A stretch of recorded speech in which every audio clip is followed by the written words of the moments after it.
We are live and recording. Thank you. Good morning and welcome to the March 13th Committee of Bar Examiners meeting. As a reminder, this meeting is being recorded. Devin, please call the roll. Bolton, Here. Burns, not present. Cow, Here. Mbora, Here. Kaplan, not present. Kramer, Here. Lawrence, Here. Lee, Here. Macy-Walla, Here. Montgomery, not present. Reed, Here. Reyes, Here. Reyna,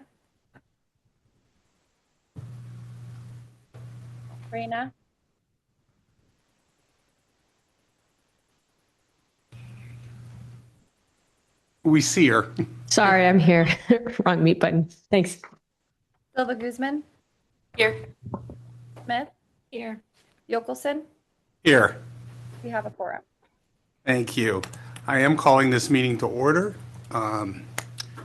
So we have 7 members appearing remotely today as required by the Bagley-Keene Open Meeting Act. Members appearing remotely must appear visibly on camera, except if a member is unable to appear by video due to connectivity challenges. If that is the case, please provide an explanation. Members should also raise their hands when leaving and returning to the meeting if they will be absent for more than 5 minutes. First up on the agenda is a call for public comment. Before we begin public comment, I would like to remind everyone that under the Bagley-Keene Open Meeting Act, public comments must pertain to items that are on the agenda or be related to matters that are within the jurisdiction of this agency. Specifically, the committee exercises oversight on admissions matters, including the California bar examination, the first-year students' bar exam, moral character applications, and student regulation. The CBE does not have authority over attorney discipline, and there are no attorney discipline matters on the agenda for today's meeting. Members of the public wishing to comment were encouraged to submit written comments prior to the meeting to ensure the committee would have time to consider those comments. The committee has received and read all the written comments, and we thank you for that. To facilitate hearing as many members of the public as possible, I encourage you not to repeat points that were made by previous speakers. And I would note that we do have a full agenda today, as we will be recessing this meeting from 11 to 2, so we can meet jointly with the Board of Trustees on a discussion of options for the future bar exam. We will complete the CBE agenda at the conclusion of that joint meeting. As a result of those time constraints, I'm going to exercise the option to limit each speaker's time to 2 minutes, unless otherwise noted, or to close the public comment period after 2 hours, which includes a 10-minute break, or after the first 100 speakers, whichever comes first. For those of you who are participating by Zoom video, you should have a function for virtually raising your hand. It is a hand icon and should appear at the bottom center of your screen. If you wish to address the committee, please click on the hand icon now, and the committee coordinator will call on you in the order that hands are raised. For those who are participating by phone, you may virtually raise your hand by pressing *9, that is the star key, then the number 9. Doing so will alert staff that you would like to make a comment, and the committee coordinator will call on you and open your microphone so that you can address the committee. For those who are participating from a noticed location, please alert the committee member or the State Bar staff member present in the room if you wish to make a comment. Staff will have an on-screen countdown timer visible to all attendees during the duration of your public comment. The timer's 2-minute countdown will begin as soon as you start your comment. The on-screen timer will flash throughout the final 10 seconds. We will start public comment with people who are in person, starting with anyone at one of our remote locations. Then we will move to those who signed up in advance. The committee was signed up in advance. The committee coordinator will now call on members of the public who are in person at one of our remote locations.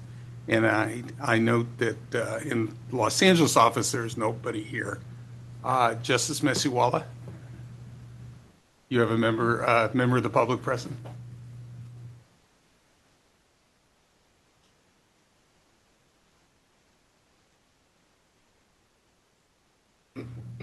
Go ahead, sir. Good morning, all members. My name is Kai On. On October 23rd, 1999 morning, I was searching for my missing father.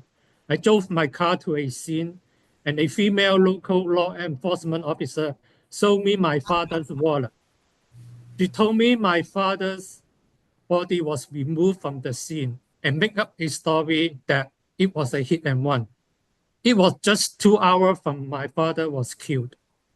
26 years ago, only political power or higher rank of government official could order the governmental law enforcement to make up a fake story of hit and run and fake defendant, Mr. Junso Fong, killed my father, Woon Kong On.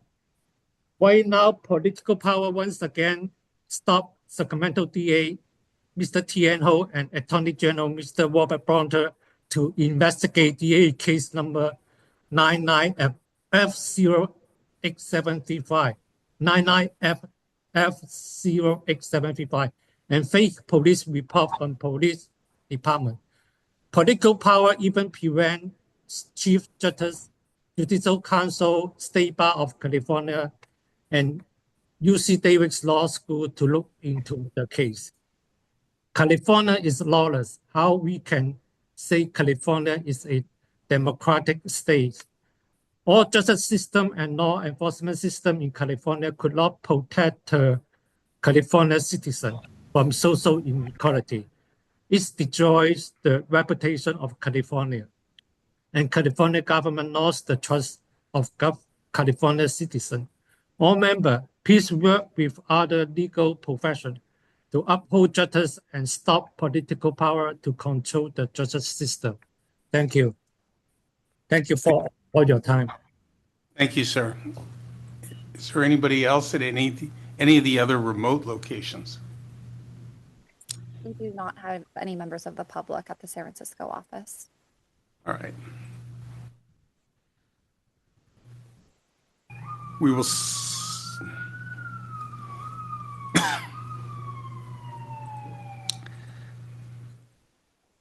Thank you. Let's move on to advanced signups. Devin? Our first advance sign up is from Jessica Jacobs, who I do not see present. Our next advance sign up is from Nadine.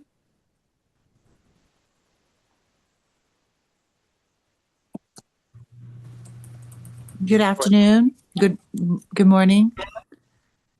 My name is Nadine Mazard. I am going to address 4 different things. One is I would like for the July 2026 exam, if we could have the Anaheim Convention Center be a location. It has been a location for many years in the past, and right now there's only LA County and Ontario County, and people have to travel, and there needs to be something in Orange County also as a location. Also, too, there are no typing spots. It's only writing spots. So I'd like for more spots to become available for purposes of taking the bar exam. Lastly, 2 more things. One is I believe that attorneys should be able to waive in, and there should be a state-specific exam that attorneys need to take. And if there is a state-specific test, it has to have clear information of where to learn and the read and the booklet so that one could be able to prepare for an attorney exam. And then lastly, I am definitely in the camp that there needs to lower the cost to be able to take the exam or to waive in. The price is definitely very steep for all individuals, and different things like that. And lastly, do not use the system that you use in February 2025, because that definitely was at a disadvantage for many folks. Thank you. Thank you. Our next advance sign up is Benjamin Cohn. Thank you. I wanted to, for the individual meeting, address the grading item on the agenda. There is quite a bit wrong with the existing structure of the grading, both in terms of substance and in terms of timelines. California takes longer than almost any other state, in fact, possibly any other state, to grade the exam. And one of the consequences of that is that the results are released for immediate repeaters so close to the next exam that other timelines, like the testing accommodation process, are much more constrained, giving immediate repeaters the option to register for the next scheduled exam, but also not requiring, as the ADA requires, that the deadline be earlier than for non-disabled peers on in terms of registration. That this particular duration of the period between the results and the corresponding registration deadline and the next exam is part of why 28 CFR 36.309B16, as incorporated into Title II of the ADA for standardized tests by public entities under 28 CFR Chapter 35, Appendix A, does require, as applied here, the 2-week turnaround that you are not doing, and that will be brought up again when you do your next rules revision initiative in the fall. So the grading could give you a little bit more flexibility there if you were to allow immediate repeaters to be able to have to sign up all immediate repeaters farther in advance of the exam, which is only possible by accelerating the grading turnaround. The other part of the grading that is wrong is that there's quite a bit of records from second reads that the standard deviations between your graders are so high for the same work so consistently that a lot of times people could pass or fail based on which grader they're assigned to. And part of that problem is that you only pay the graders enough for about 2 or 3 minutes of skimming in practice, since they have to be attorneys and they're getting only a few dollars per essay. And it seems to me that part of the reason historically and currently that that's being done is to maintain unreasonable pay scales and sub-full-time work hours according to public records for the Office of Admissions staff. I don't think that system is in the public interest for many reasons, but this is one of them. So that's my comment. Thank you. Thank you. Devin? Our next public comment is from Ray Hayden. Go ahead, sir. Thank you very much, Devin. I agree with the previous callers, of course. And secondly, my program that I've been preaching to y'all for years and years has been to go through an multiple choice question exam. I didn't suggest Kaplan to do it. I suggested the California Bar Associations do it, and then CalBAR vet all of that to make sure everything's on the up and up. My suggestions were proven, not as his theory, but as actual factual proof with the first year law students examination. The written section was removed from that, and Dr. Roger Bolus had suggested in 2022 that the written section could be removed because it's invalid. In 2023, California Bar contacted me to contact you all to give you my suggestions. I did. My big suggestion was to lose the written section and go ahead with multiple choice questions only. And then the first year exam in June 2024 proved my point that I've been saying for years and years: lose the written section. Subjectivity has no place on this particular examination. As a matter of fact, the people that dig around in our mouths, they're dentists in California, can go ahead and they take a multiple choice question exam and they get their license there. I sent a list of materials. I would like some kind of a nod or something for everybody who's generally got my materials that I sent in for this particular meeting in general. In there, I have not a complete list. It's really just a partial list, from medical professionals to the dentists to other people's FAA. My exams with the FAA that I've had to take in multiple are all multiple choice exams. They get the job done. They prove that we know what we need to know. I also publish books. If you go to Amazon.com and you go, and with California Bar approval, you agreed to let me do this. I used your testing materials and I went every single exam from July of 2017 through July of 2025 across 3 books, 90 essays, and 18 PTs. And I created a 3-step system for how to internalize all of that information. Don't teach you how to answer, teach you how to internalize all that information. And that's available. That's the kind of thing I'm talking about to get done. Thank you very much. See you at the next meeting. Thank you. Thank-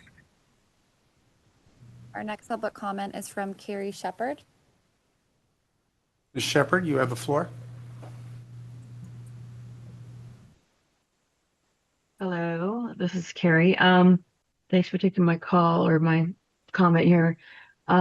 First of all, on the grading process, I'd like to ask that the calibration process be spelled out in some detail, give examples, since that process has a pretty significant impact, from what I'm told, on the final scoring.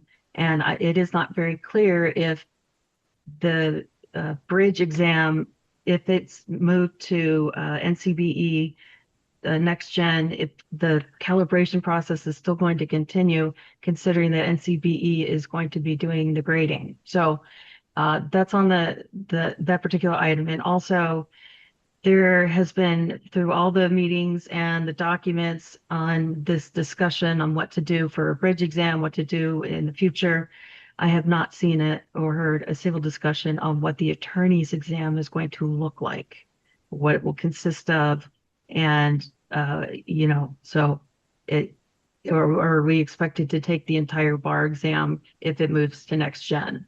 So I'd appreciate if we had some discussion around the attorney's exam. Thank you. Thank you. Next, Our next public comment is from John Nelson. Mr. Nelson, you have the floor.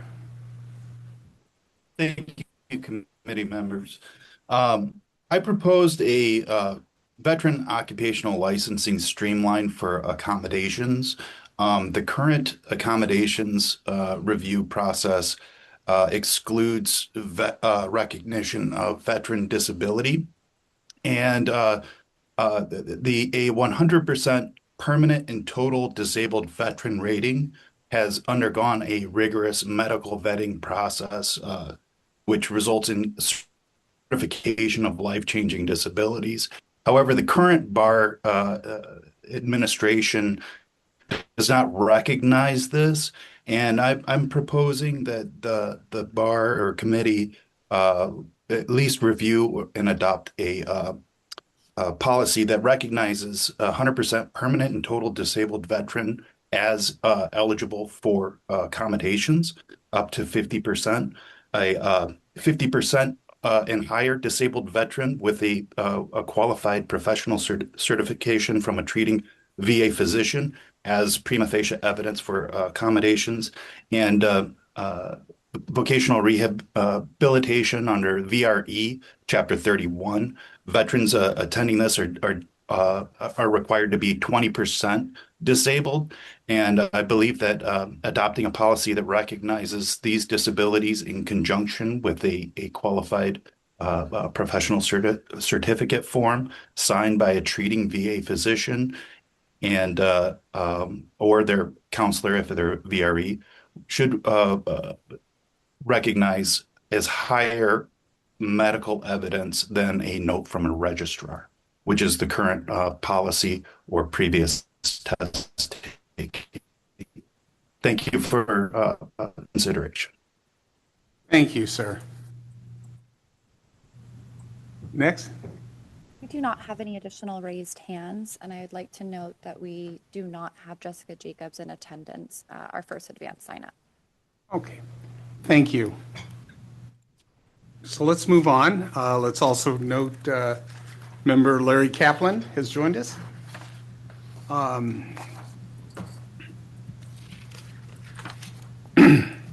So for the first item on our agenda, 1.1, I'd like to start with the chair's report.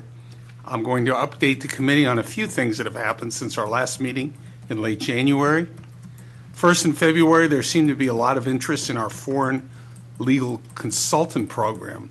Admissions staff met with all of the following: the head of the Judicial Authority from Jalisco, Mexico, representatives of the Law Society of England and Wales, and the Ministry of Japan. All three were interested in learning more about our program. On February 20th, our subcommittee on exam development met to give feedback on the risk-benefit analysis that will be the subject of discussion at the joint meeting with the board that begins at 11 a.m. today. Thanks to all subcommittee members who provided valuable and helpful feedback on the preliminary draft that helped shape the draft that will be before us today. Then, following the Supreme Court's revisions to our policies on the selection, recruitment, and eligibility for content validation panelists and subject matter experts for bar exam question development, staff issued a new solicitation inviting applications from those who are eligible to participate. The application closed on February 13th, and we have 574 applications. Individuals previously selected by the chair and vice chair who still meet the eligibility criteria have been notified. Newly eligible candidates are pending review by myself and Vice Chair Silva Guzman. And we hope to select the remaining participants and notify them soon. On March 9th, the request for proposals of an exam administration vendor for the bar exam was publicly issued. The RFP is on the State Bar's website, and we encourage all qualified vendors to submit a proposal so that we can have a robust selection process. On March 10th, thanks to the work of the Subcommittee on Exam Administration, we issued a notice of intent to award the contract for the administration of the first-year law students exam at small test centers and remotely to Prometric. And now that the State Bar is currently accepting applications for committee appointments, including the Committee of Bar Examiners, I wish to urge any person who is interested to apply. The deadline is March 31st, and information is available on the State Bar's website. Obviously, it goes without saying that the biggest occurrence since last meeting was the February 2026 bar exam. Tara Clark will be presenting on that later today during the staff report selection on the agenda. I know that a couple of CBE members were able to visit some of the exam sites, and I just want to open the floor to anybody who did go if you had any observations that you want to share. Unfortunately, I signed up for it. I promised Donna I would be there, and life at the office intervened, and I didn't make it. Is there anybody else who attended who would like to make any comments or observations? Alan, it's Paul. I went to the Vacaville site, and while it's it's not huge, it looked to be a well-run operation, and I don't think there were any problems were reported when I was there. Although I think that if we can get at the site in Rockland or Roseville, has more capacity and is probably a better location for the Sacramento area, Vacaville being kind of close to the Bay Area. Okay, thank you. Dr. Bolton? I went to the USC sites and it was very smooth. I didn't see any disruption. The proctors were on the job and just good visit. Okay, excellent. Anybody else? All right. Thank you. Seeing none, that concludes the chair's report. Our next item is the approval of the January 2023 Joint Board of Trustees and Committee of Bar Examiners open session meeting minutes. Does anybody have any additions or comments, revisions to the minutes? Seeing none, I'll ask for a motion to approve. This is Michael. Make that motion. Moved by Dr. Cow. Is there a second? I'll second. This is Justice Masuala. Seconded by Justice Masuala. Devin, please call the roll. Bolton? Yes. Burns? Not present. Cow? Yes. Bangora, Yes. Kaplan, Yes. Kramer, Yes. Lawrence, Yes. Lee, Abstained. Macy-Walla, Yes. Montgomery, not present. Reed, Yes. Reyes, Yes. Reyna, Yes. Silva Guzman, Yes. Smith, Yes. Yokelson. Yes. With 13 ayes and 0 nays, the motion carries. Thank you. Item 2.2 is approval of the January 23rd, 2026 Committee of Bar Examiners open session minutes. Does anybody have any comments, revisions, corrections? Seeing none, Devin, please, is there a motion to approve? This is Mike. I'll make that motion. Moved by Dr. Cow, seconded. Do I And have a I'll second? I'll second Justice Macy-Walla. Seconded by Justice Macy-Walla. Devin, now please call the roll. Bolton, Yes. Burns, not present. Cow, Yes. Bangora, Yes. So he can do. Kaplan, Yes. Kramer, Yes. Lawrence, Yes. Lee, Abstain. Macy-Walla, Yes. Montgomery, not present. Reed, Yes. Reyes, Yes. Reyna, Yes. Silva Guzman, Yes. Smith, Yes. Yokelson. Yes.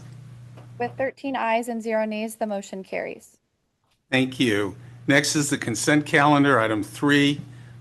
There are 2 items on the consent calendar: approval of the technical report on the October 2025 first-year law students exam and report on administrative updates regarding law schools. Do any members wish to pull any of these items off the consent calendar? Seeing none, do I have a motion to approve? So move. I'm sorry, who was that? That was Kareem Gangora. There you are, Kareem. And is there a second? This is Mike. I'll second that. Seconded by Dr. Cow. Devin, please call the roll. Bolton, Yes. Burns, not present. Cow, Yes. Bangora, Yes. Kaplan, Yes. Kramer, Yes. Lawrence, Yes. Lee, Yes. Macy-Walla, Yes. Montgomery, not present. Reed, Yes. Reyes, Yes. Reyna, Yes. Silva Guzman, Yes. Smith, Yes. Yokelson. Yes. With 14 ayes and 0 nays, the motion carries. Thank you. So moving right along, item 4 and 4.1, next on the agenda is discussion and action, if appropriate, to evaluate the grading process for the California bar examination. This item is being presented by Office of Admissions Program Manager Christina Dole. This item is intended to introduce the issues to the committee, especially our newer members, and to have a robust discussion. The committee is not expected to take action on this item today. Rather, the intention is that staff will draft a grading policy based on our discussion today and bring it back for consideration at our next meeting. Is Christina promoted? She is. Hi, thank you, Alan, for introducing. Specifically to some of our newer members, I just want to take a couple of minutes to go over the agenda item and specifically our grading process. Let's go ahead and put up a PowerPoint. I believe you all can see the PowerPoint, yes? Oops. Let's get it to the right one. Okay, so CBE oversees the bar exam grading process and establishes standards for grading, regrading, and scoring adjustments related to exam irregularities, and all of those are subject to the BOT approval. This committee is responsible for evaluating the exam difficulty, candidate performance, and fairness to ensure that the passing score reflects the minimum competency needed to practice law in California. And any proposal to change the passing score must be approved by the California Supreme Court. This agenda item outlines the grading process to help CBE assess if any changes are needed. And while we're not seeking recommendations, as Alan mentioned, we are requesting a discussion on the grading process. And if needed, staff can provide answers to any questions you all may have at the April meeting, and allowing CBE to make recommendations to the Board of Trustees for approval. Now, the California bar exam is comprised of the general bar exam and the attorney's exam. The general bar exam is typically a 2-day exam, and it has 5 essay questions, 1 performance test, and then the multiple choice section, which consists of 200 questions that we purchase from the National Conference of Bar Examiners. That's the MBE, the Multi-State Bar Exam. The attorney's exam is just a 1-day exam typically, and includes only the written session. And to pass either exam, an applicant must have a total skilled score of at least 1390. I did want to mention that the passing score was last reviewed in July of 2020, and it was lowered from the passing score of 1440. Excuse me. In California, applicants must take both parts together, the written session and the MBE session, and California does not accept the transfer of scores from other jurisdictions. The CBE has a pool of about 150 experienced attorney graders. These graders are divided up into 6 groups, each responsible for 1 written exam question. So they read and grade the same question answer over and over again. Each group is led by a supervising team member. That's our EDGE team, our exam development and grading team member. And before grading begins, each grader prepares a researched answer analysis to their assigned question. They hold multiple meetings over a period of weeks to achieve consensus on grading criteria for fairness and consistency. The graders assign raw scores of 40 to 100 in 5-point increments, and that's based solely on the content of answers. They do not factor in spelling, grammar, format into grading answers. And to address variations in exam difficulty across different administrations, we use scaling, where the written grades are converted to the same scale as the MBE, the multiple choice scores. And each section of the exam is weighted equally. So 50% of the exam is on the written session, and 50% of the exam is on the multiple choice section. We use a phased grading system. All answers are read at least once before pass-fail decisions are made. Applicants with a score of 1390 and up pass. Applicants with a score below 1350 fail. If an applicant scores within a 40-point range of the passing score, so that's between 1350 and lower than 1390, then their answers undergo a second read by a different set of graders. When these answers are read twice, the 2 grades are averaged together to determine the final score. Up until April of 2020, we did have a third phase to resolve these grade discrepancies between the first and second read.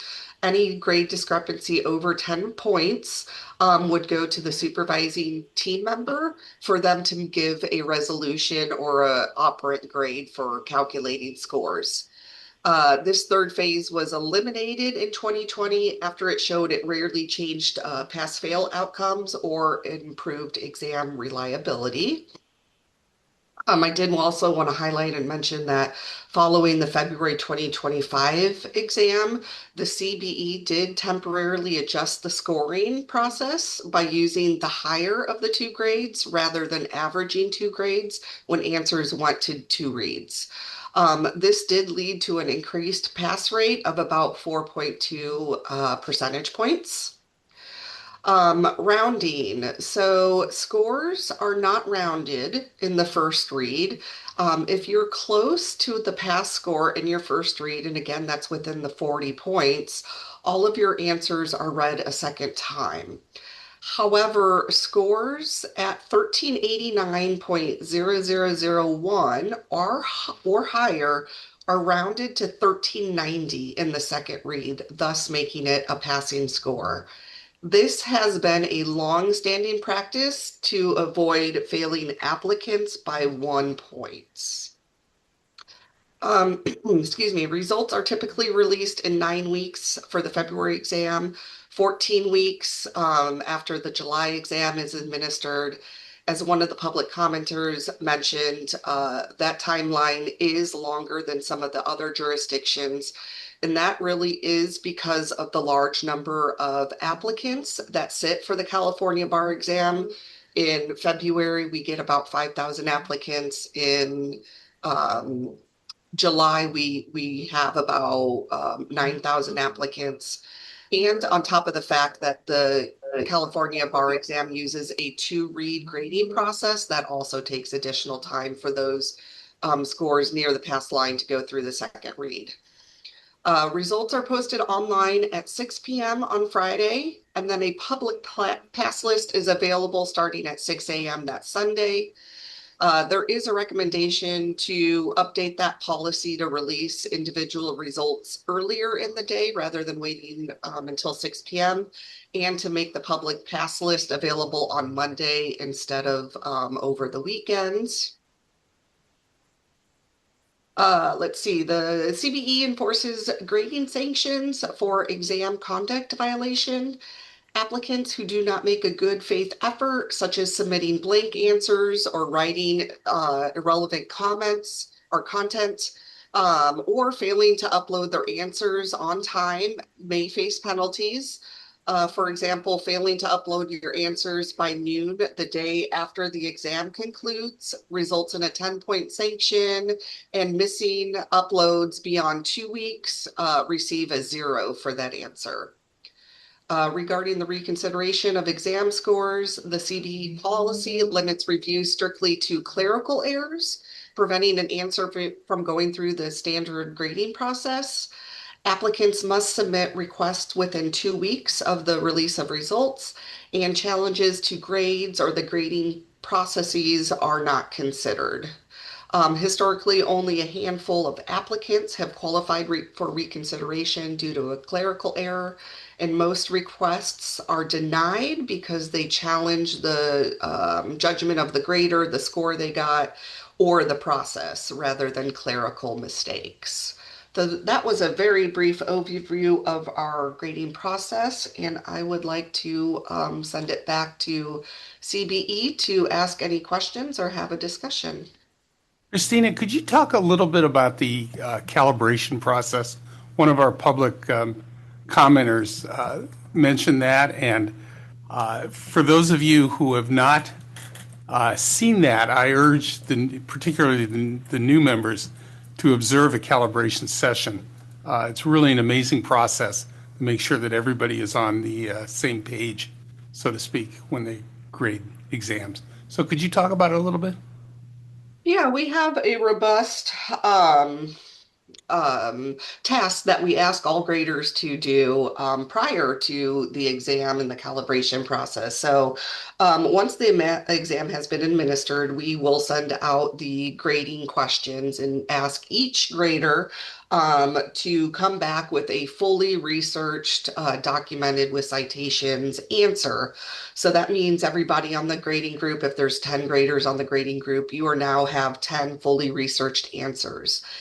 At the first calibration meeting, the EDGE team supervising team leader leads a discussion looking at some of the applicant answers and discuss what points should be assigned to which topics of the answer.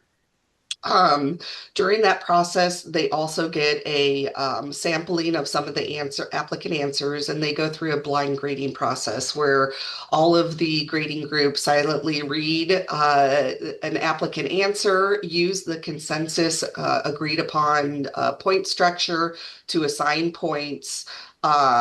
And then discuss the answer, why they gave the point structure they did. They move on through a batch of 15 of those answers one at a time, making sure they have a consensus grade the entire time. After that, second calibration, they go through a tentative grading where they get another sampling of 25 answer books, and they do some blind grading. They submit those answers. They have the weekend to read and grade. They submit those answers, and we do some psychometric analysis just to make sure that everybody is holding true to that agreed upon consensus standards. And then they repeat the process for a second and a third calibration. So they do that 3 times throughout the exam cycle. 2 of the calibration meetings are held before the actual live grading begins. And then the third calibration meeting is held halfway through the grading cycle just to ensure that all the graders are sticking to those agreed upon standards. Paul. It was a Oh, yeah. Thank you, Christina. Thank you. Paul, go ahead. So which calibration session is it that we attend? Which of the 3, Christina? So CBE is invited to the second calibration. They're invited to every calibration, but it's usually second calibration. That is right before we start live grading. Okay, so the impression we're developing based on that is because I wanted to address the variability comment that was made in one of the public comments this morning. So we're seeing them in effect fully calibrated after the end of the second one that we attend, and then the third one is kind of a checkup later. Is that fair to say? That is fair to say, yes, absolutely. Okay, so maybe this is in the reports we give to the Supreme Court every year. I don't recall. I'd be curious to see for the next time approximately how many, or rough percentages of how many people either fail or pass at phase 1. In other words, they're out, and they only require the attention of one grader, versus then how many go through to the second phase. That would just be useful to know, get an impression. And how much time passes between when grading is really done and when results release? And what I'm asking is, if we were somewhat less certain about when results would be available, or we said we're going to have them out by a particular date, but if they're ready earlier, could we release them, or would that just be too administratively too much to handle? Because that would address one of the other concerns we heard today, which is tell us as soon as you know.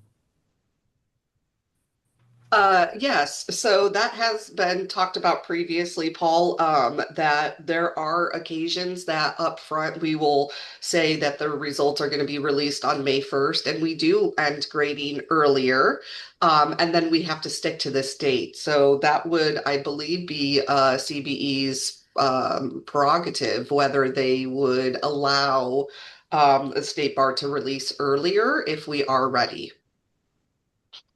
I think I'm not seeing any reason not to, but that's something that can go into our action item for next time.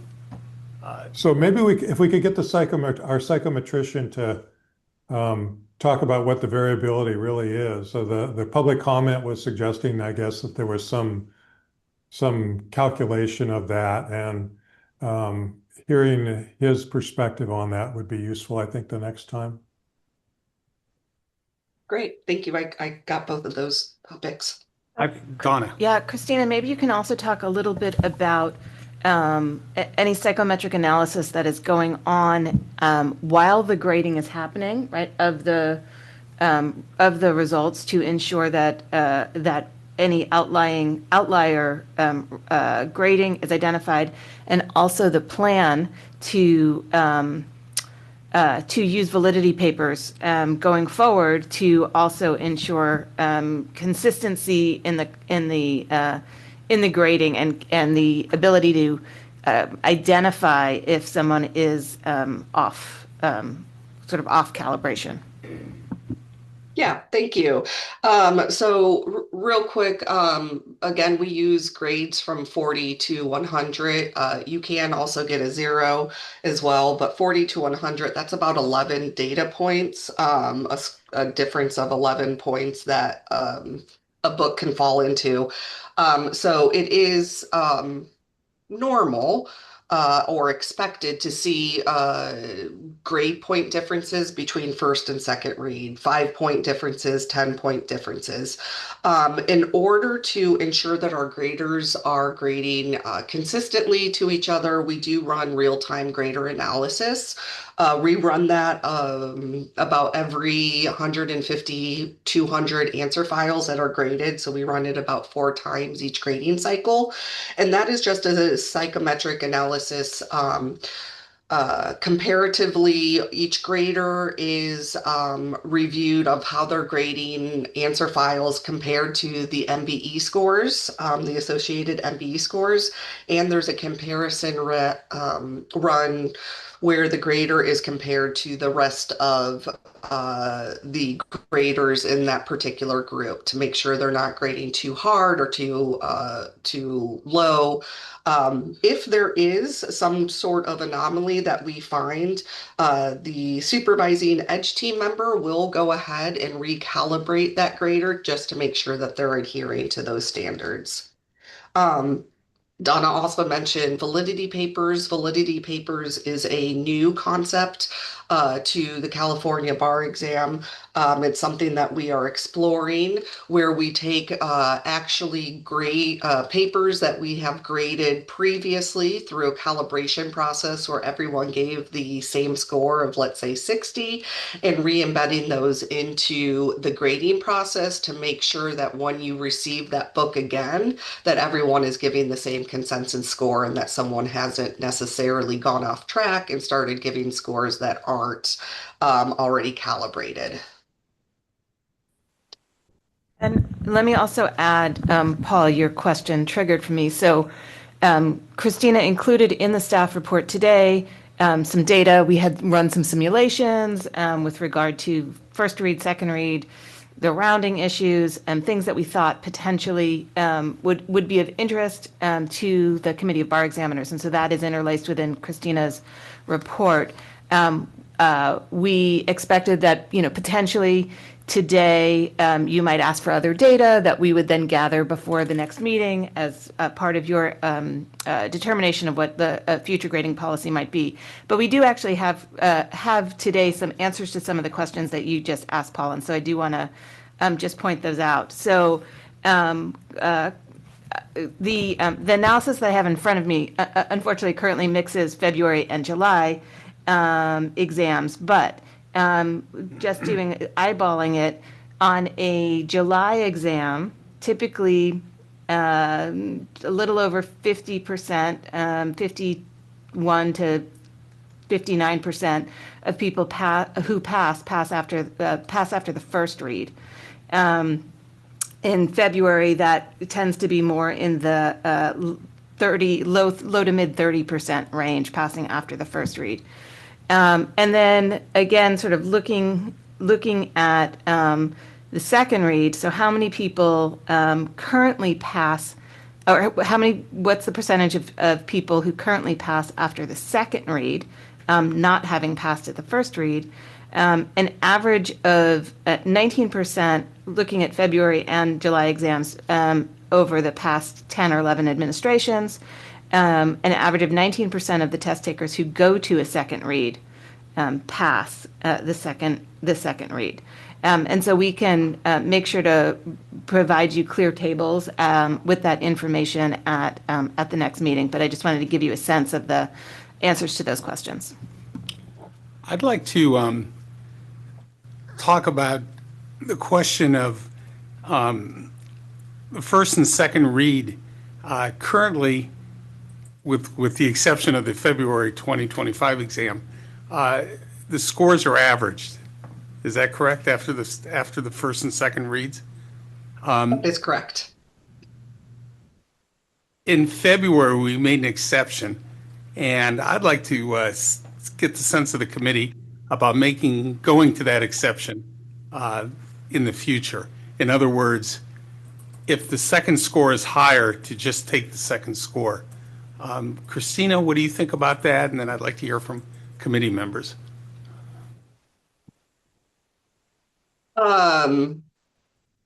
Someone prepped me with that number as well. So just FYI, due to us taking the higher of the grade during the February 2025 exam, an additional 227 people passed the exam. Just wanted to let the committee know that.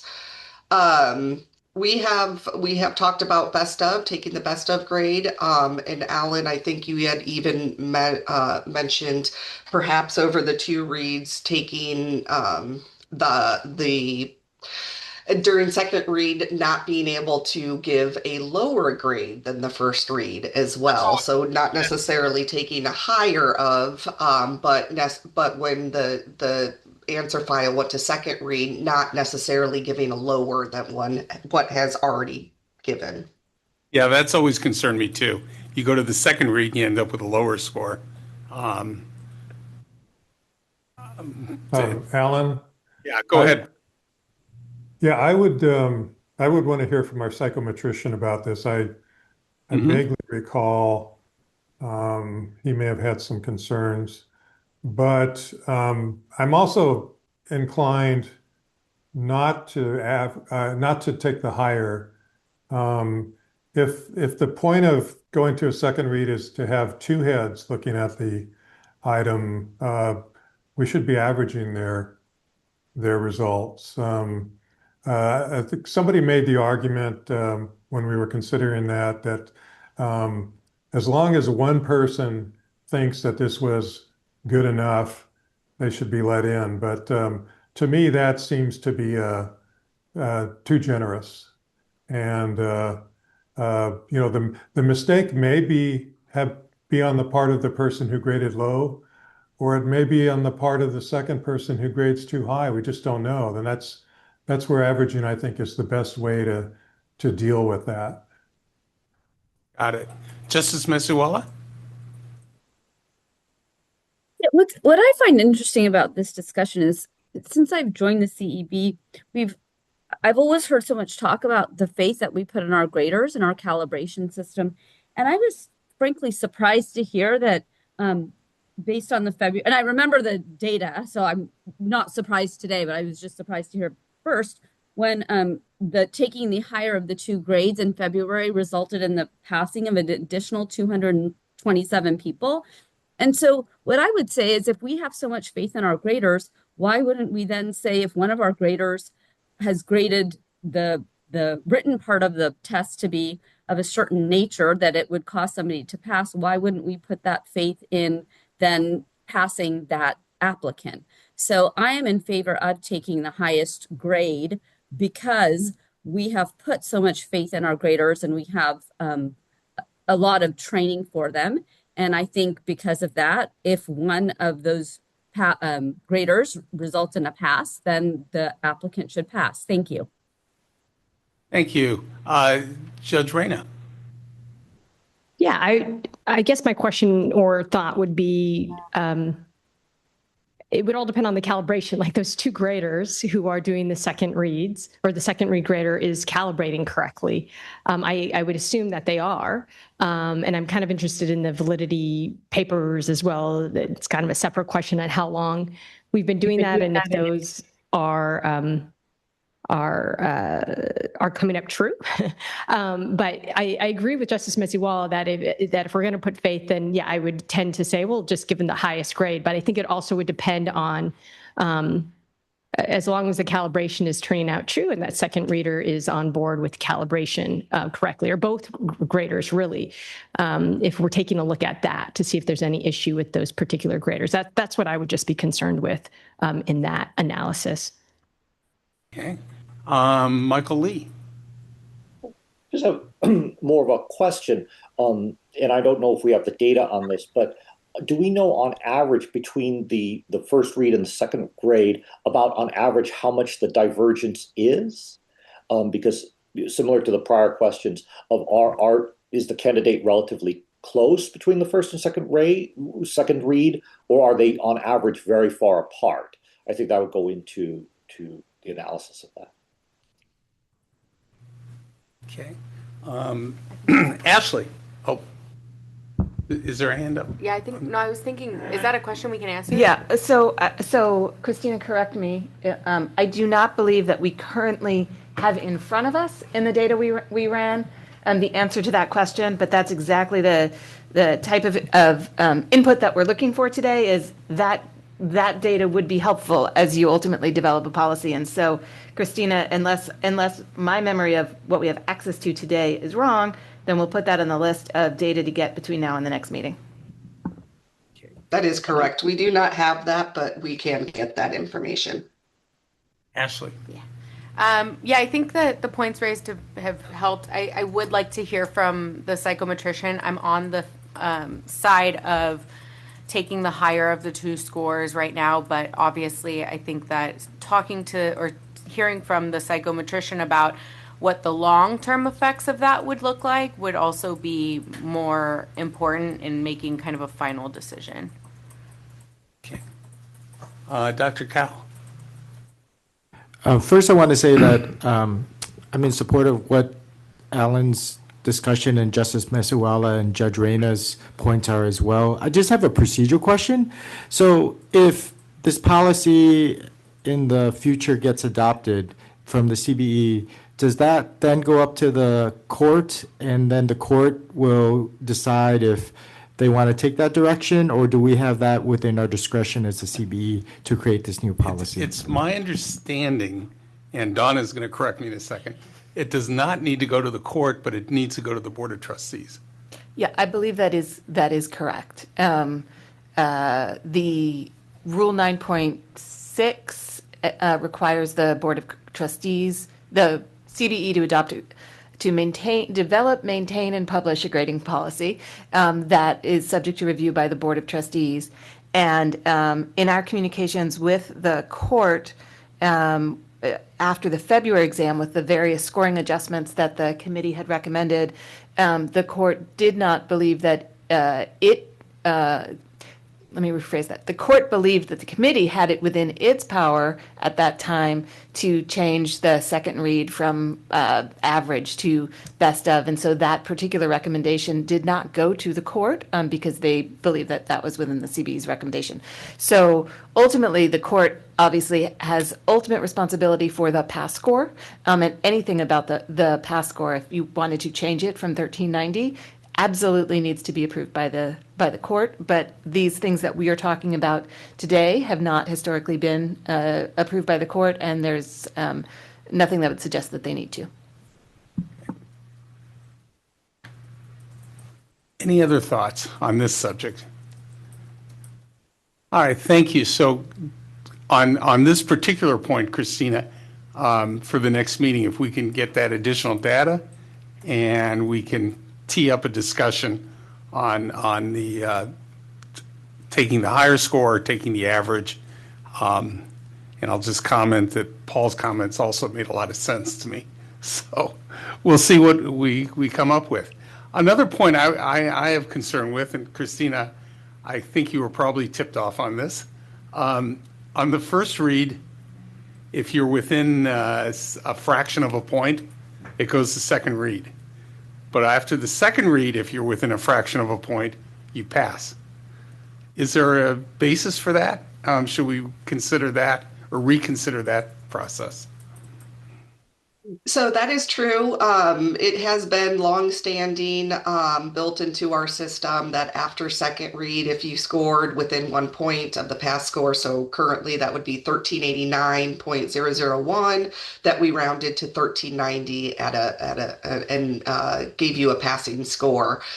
We don't know. I couldn't find any policy as to why we did that, based on staff recollection of who used to be the director of the exam development and grading. She recollects that it was an applicant that appealed to the CBE because they were within 1 point of passing, that this policy then came around. But Alan, you're right. So if you were to score a 1389.001 in first read, you would just go to second read. If you score 1389.001 in second read, then we consider you a pass. We don't round in first read. Should we be rounding in first read? Should we continue to only round in second read? Should we not round at all? That is for the CBE to make their recommendation. Let's tee that up for the next meeting as well. Donna, you were going to say something, and then Paul. Yeah, so I mean, I'd love to hear the committee's conversation about this. I do think it also plays into the discussion you were just having, because I think I think one of the things that sort of as you are reading about this for the first time, you see this and you think, okay, so somebody could have gotten a 1389.999 during first read. So goes for a second read, and then because about half of the people after second read end up getting a higher score and end up getting a lower score, you could have gotten a lower score, which now brings your average down, your scaled score down to 1387.5, and so at 1387.5 on average, you don't pass. But if you had had that 1389.999 after second read, you would pass. So there's a real interplay between the first read, second read question and the rounding question in my mind. And so, we'd love to sort of hear some your thoughts on this, so we can, draft a couple of versions of a policy for you all to consider as we for what we bring forward when we're next able to consider this. Paul Kramer. We're on a slippery slope here, because once people know about this rounding up, then they're going to argue if they're at 1389.0, that we're real close to and we should get in. I was really shocked to hear that we were doing this, rounding up, and I would be in favor of just getting rid of it. The lines are arbitrary in some sense, but we have to draw a line somewhere, and I think we should just draw it at 1390, or start telling people that our cut score is 1389.001. Let's be honest. Okay. Other thoughts? I would agree with that thoughtful comment by Mr. Kramer. All right. Seeing no other hands, I also want to mention, Christina, in your report, there's a link to a detailed description of scaling. And I urge the public and members of the committee to take a look at that. It's not that long. It's a little bit too mathematical for me, but I get the sense. And scaling is always a mystery, and I just commend it to everybody for informational purposes. So thank you. Are there any other thoughts on this? I guess one question I would also ask you to offer your thoughts on. We are obviously, as you all know very well, at a key juncture when it comes to a decision point on what we're going to do going forward. An inflection point. Inflection point. Thank you. And so there is a question of,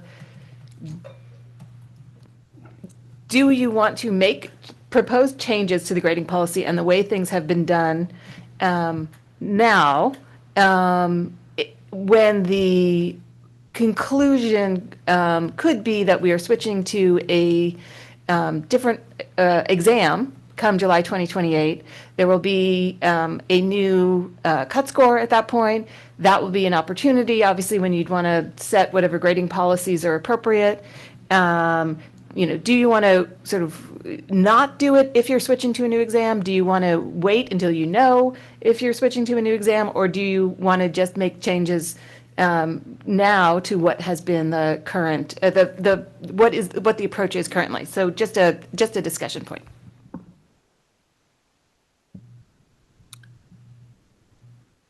Is there anything else on this topic? This is our chance. All right. Staff, I think you've got some direction, Christina, as to what we'd like to talk about at our next meeting. So with that, I'm going to move on here. We are way ahead of schedule. We are not scheduled to commence with the joint meeting until 11 o'clock. It's about 10 minutes after 10. I'm going to call a 5-minute bio break, and then let's convene, and maybe we'll take on some other items. Can we do the open? Yeah, we'll take on some other items from the open schedule. Thanks, everybody. Let's take a 5-minute break. We'll see you at 10:15.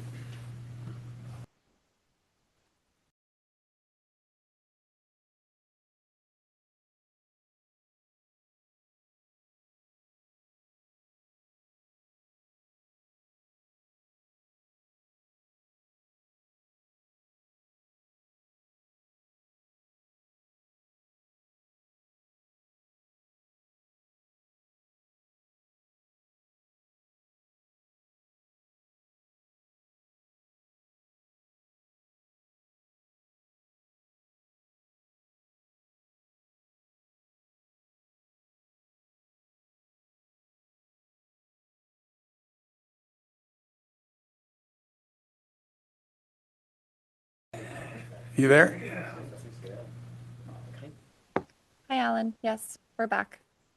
Calling Devin over. Let's go back live. We are live and recording. Thank you. Welcome back, everybody. Again, I remind everybody that we are recording. We are ahead of schedule. We are not scheduled to meet with the Board of Trustees until 11 o'clock. It's about 10:15 right now. So let's skip ahead on the open agenda to item 4.2, discussion and, if appropriate, board approved operational changes to CSBARS membership length, membership composition, calendar, and feedback loop to the Committee of Bar Examiners. Cody will present. Cody? Yeah, thank you. And that title's a mouthful, but I think I can keep this pretty brief. So just some quick background. In May of last year, the Board of Trustees directed that we implement several operational improvements to the Committee of State Bar Accredited and Registered Schools, or CSBARS, the advisory body to the Committee of Bar Examiners.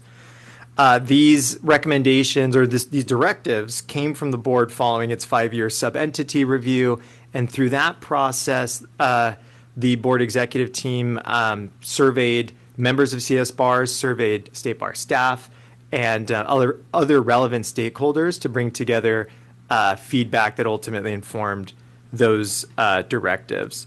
What those improvements included were expanding the definition of an accreditation expert. CSBARS has 7 members, 2 of which can be selected from the CBE, and of those 2, one of the members can be what is currently described as a consultant with expertise in accreditation. And I'll explain shortly why expanding that definition is important. The second directive from the board was to shorten the member term lengths for CSBARS members. The third was to formalize the feedback loop between CSBARS and the Committee of Bar Examiners. And the last recommendation was to more closely align CSBARS and CBE meeting calendars.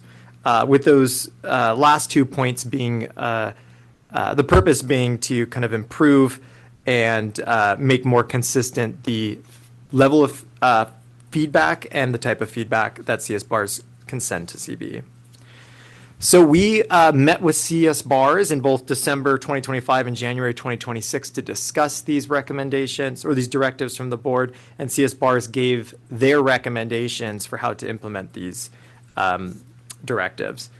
So what we are asking the committee to do today is two things. One is to adopt proposed amendments to the charge of CSBARS that's contained in Appendix B of the board policy manual, and to adopt the amendments to the board policy manual that are reflected in Attachment A in your posted materials. The second thing that the committee is asked to do is to approve several operational practices that are described in the staff report related to the communication of CSBARS feedback, as well as the meeting calendars. These are two areas that are not explicitly noted in the board policy manual, and so we're just seeking approval of practices moving forward. So let me start just with the several proposed amendments in the board policy manual.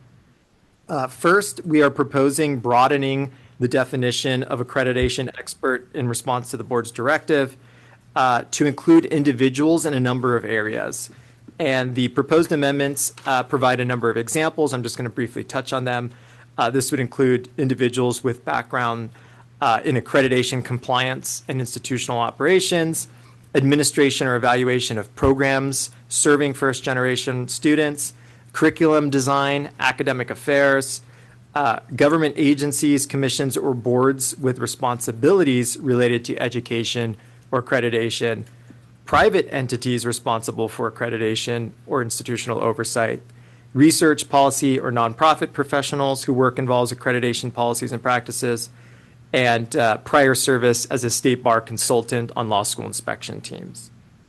The reason that this directive came about is that historically, the state bar has applied a very narrow definition to the term consultant with expertise in accreditation. And as a result, the pool of qualified candidates has been quite limited. In fact, since 2023, the state bar has been unable to recruit an accreditation expert to serve on CSBARS. Prior to that, we've had one individual who met the qualifications and served on CSBARS, and we had one other individual who was initially appointed, and then it was determined that they did not meet the qualifications, and so they stepped down. We brought this to CSBARS, this recommendation, as well as this list of proposed, the expansion of the definition. And CSBARS members generally express their support for broadening the definition in this way. Notably, the members of CSBARS said that adding former deans, administrators, and registrars would bring individuals with deep expertise in law school operations and accreditation processes to their discussions. And they were also supportive of including experts in education more broadly. These are individuals that are working in spaces not related to legal education, so that the members of CSBARS and the discussions that they have could gain from perspectives on broader trends such as online education and evolving education models. Moving on to the second proposed amendment, shortening CSBARS member term lengths. Staff recommends in its proposal revising member term lengths from 4 years to 3 years. The board directed that CSBARS terms be shortened to either 2 or 3 years. And during the discussions with CSBARS members expressed a strong preference for longer terms. What the members told us is that they're often tasked with addressing complex and evolving issues, and longer service promotes deeper engagement and continuity on these issues. And another member indicated that there really hasn't been feedback from other law school deans that would suggest that the current 4-year term structure limits participation, meaning reducing the term length. The goal of reducing the term length would be that there'd be more turnover, more deans would be able to participate, but that's really addressing an issue that other deans haven't really raised as a problem. So after considering both the board's directive, which was to shorten the terms to 2 or 3 years, staff recommended the longer of the two, which is the 3-year term, and that's what's proposed in the amendment. There's also just a few technical corrections in Attachment A that are meant to address some current practices. CSBARS plays a role in suggesting topics and members to participate in ad hoc working groups. That was not reflected in the board policy manual as it was for other entities. And it has always been the practice that the CBE chair and vice chair appoint the CSBARS members, and that was not accurately reflected in the policy manual as well. So those are the changes that are reflected in attachment A as they relate to the board policy manual. Let me just quickly move over to the operational practices that we are seeking CBE approval on. One of the board's recommendations in this area was to formalize the feedback loop between CSBARS and CBE. This came from some of the feedback collected from stakeholders during sub-entity review. There was a concern that there hasn't been consistent ways for CSBARS members or consistent opportunities for CSBARS members to weigh in on CBE items or to weigh in in a timely fashion. And so the board directed us to explore kind of formalizing this loop.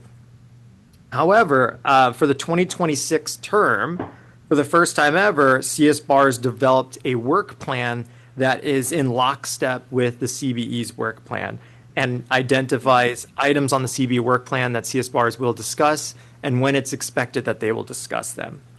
According to the CSBARS chairs, this alignment has already significantly improved the feedback process and has established a clear agenda and timeline at the beginning of the year for CSBARS to organize its work around. So because of that, our recommendation as far as a practice moving forward is that we would like to continue to align these work plans.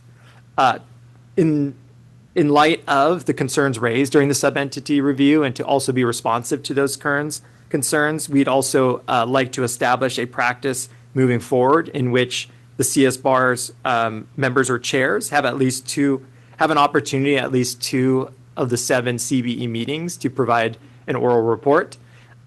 We have recently invited the CSBARS chairs to CBE meetings to speak, but we'd like to kind of codify this or at least have sign off from the CBE today with approval to make that a more regular practice.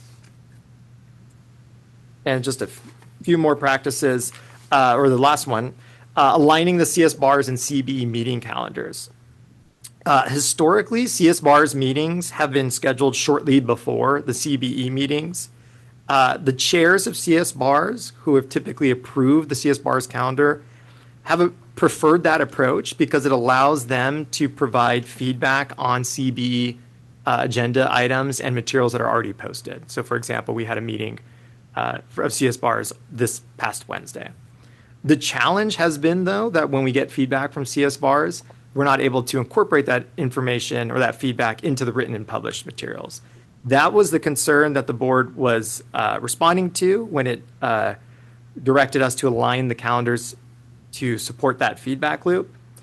However, after speaking with CSBARS members, they expressed a preference for maintaining the current scheduling approach. And what they shared with us was because we have this new aligned work plan, there is a better ability to speak to CBE agenda items further in advance because we have anticipated deadlines for CBE action, and we can better calendar feedback well in advance of upcoming meetings. And what the argument was is that by maintaining the current practice, we would still gain all the benefits of the aligned work plan, but we'd also retain the flexibility to address, to capture, feedback on materials that are posted at the meeting later in the week. So given that CSBARS members' preference for this approach, given the improvements that have already been seen through the aligned work plan, our recommendation is continue with the current practice. Staff will recommend to the CSBARS chair a calendar, and the CSBARS chair will ultimately approve the calendar, considering both the CBE's anticipated calendar of discussions in doing so. So those are the board's directives, our response to them. Happy to take any questions or thoughts from members. Thoughts? Hi, Cody. This is Julie Smith. I had a question about the policy manual. Who appoints the deans to the committee? Yeah, so it has always been practice that the CB chair and vice chair ultimately appoint the members to CSBARS. The reason that we've included this technical correction is because the board policy manual is somewhat confusing. It suggests that the appointing authority is both the committee and the board of trustees. If you look at the board policy manual, there's also law school council, which is another advisory body to the committee, and it properly reflects there that the committee of bar examiners is the appointing authority, and that was intended to be for both advisory bodies. So that's the technical correction there. Okay, I was wondering if that could be made a little bit more clear, because it sounds like deans will be appointed, but it's not super clear to me, at least. You know, just if I were just reading the manual, who that would be. And then for the 2 members selected by the chair and vice chair, it would have to be a CBE member unless it was one of the accreditation experts, correct? Yeah, and so that policy doesn't really change except for the fact that the definition is expanded, but it has always been the case that there's 2 members on CSBARS that are appointed by the CBE. One of those 2 has always, could have always been, well, at least since CSBARS was developed in its current form, a accreditation expert. So what we're really doing here is not changing the makeup of CSBARS, but we're just expanding the definition of that one possible position so that we can improve recruitment. Okay, got it. I thought maybe in the manual to be a little bit clearer as far as the appointment.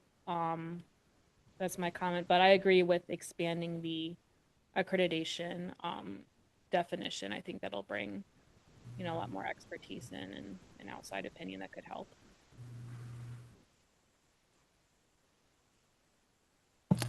Thank you, Julie. Are there any other comments? Questions? This is Paul. Dr. Bolton and I are both members of the CSBARS appointed by you folks. And I would like to honor the request of the members that their terms remain at 4 years. So when it comes time to a resolution, I have an additional paragraph to add to the proposed resolution to do that. The reasons they've given seem reasonable. It sounds like we are just fixing a problem that doesn't really exist. And Lord knows we don't need to do that. We have enough of a reputation in government for doing that kind of thing anyway. So let's try to fix that. So you're suggesting we leave it at 4 years? Or yeah. And I've got language here. I'll share it when the time comes to do that. Okay. I would tend to agree with that too. Who else? Anybody?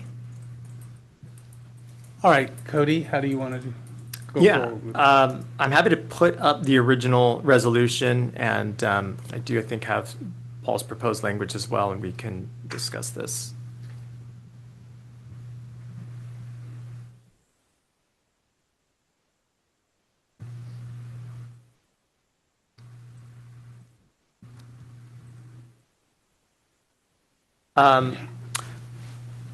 So Paul, I think this captures your thoughts about the 4-year term.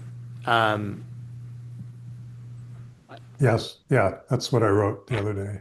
Yeah, I think what we may need to add then is that that the changes to reflected in attachment A, perhaps except for those related to the term length. If you need to add something, or it seems to me it's implied that if the board goes along with us, then they would make the corresponding, maybe it's not change the policy manual or whatever they have to do. Cody, can you scroll up the resolution? The new language is blocked by the subtitle.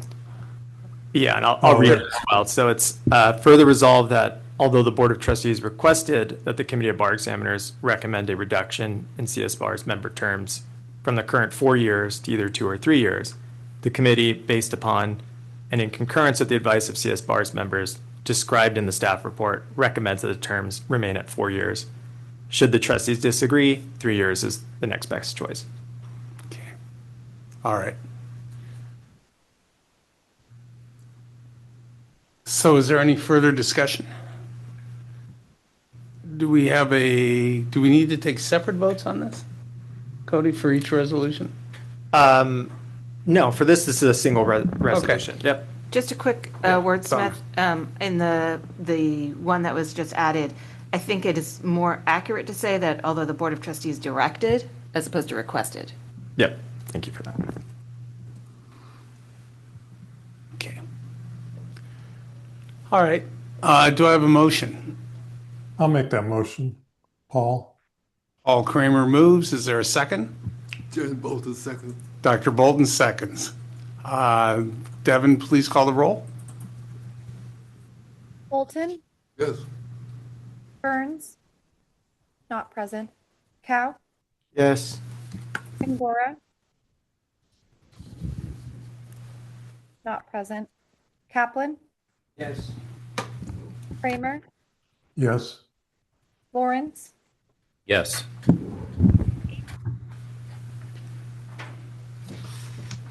Lee, Yes. Macy Walla, Yes. Montgomery, not present. Reed, Yes. Reyes, Yes. Reyna,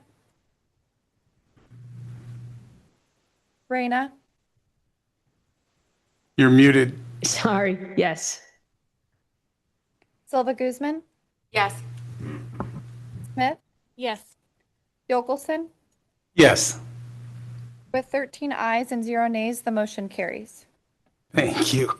Next on the agenda is discussion and exploration of requirements for the California law schools to require courses regarding the competent use of artificial intelligence. This item is being presented by the Office of Admissions Director Cody Hunanian and Principal Program Analyst Natalie Leonard. This is 4.3 for the record. Before we jump, Cody, do we think we can do this in 15 minutes, or should we just go to 5.1 now and come back after the break? What's our item for 5.1? I'm sorry. It's just a oral staff report. Yeah, we should probably turn to the staff report, just because this might, I think, generate a lot of discussion. Oh. Okay. Or not. All right. No, I defer. I didn't think it'd be that controversial, but okay. Well, I don't think it is, but it's an interesting discussion, I think. All right. Let's move on then to item 5.1. Oral report from staff. Tara, the new Director of Admissions Operations, will be presenting the report today. Tara, come on down. Morning. So I'm going to give a brief update on the February 2026 bar exam. Some of this you may be already aware of from Donna's emails, but just to ensure everyone's on the same page. So the exam was held primarily on the last Tuesday and Wednesday of the month for February. So it was February 24th and 25th. We had almost 5,000 applicants who were scheduled to take the exam. As expected, we had about our 10% no-show rate. So we had approximately 4,410 applicants who attended, and that number is approximate right now since we're still finishing up our reconciliation. And the results are tentatively scheduled to be released on May 1st, 2026. I think as you heard from some of your fellow committee members, as well as the staff reports, that the exam was largely successful. We had our normal issues. Some applicants were not able to use their computers. They were issued laptop handwriting packets to be able to complete the exam. We had applicants who brought in unauthorized items, unfortunately, potentially attempting to cheat. At this point, we have 13 Chapter 6 notices issued to date. That number may increase once we do review the records from ExamSoft about how long folks were in the sessions.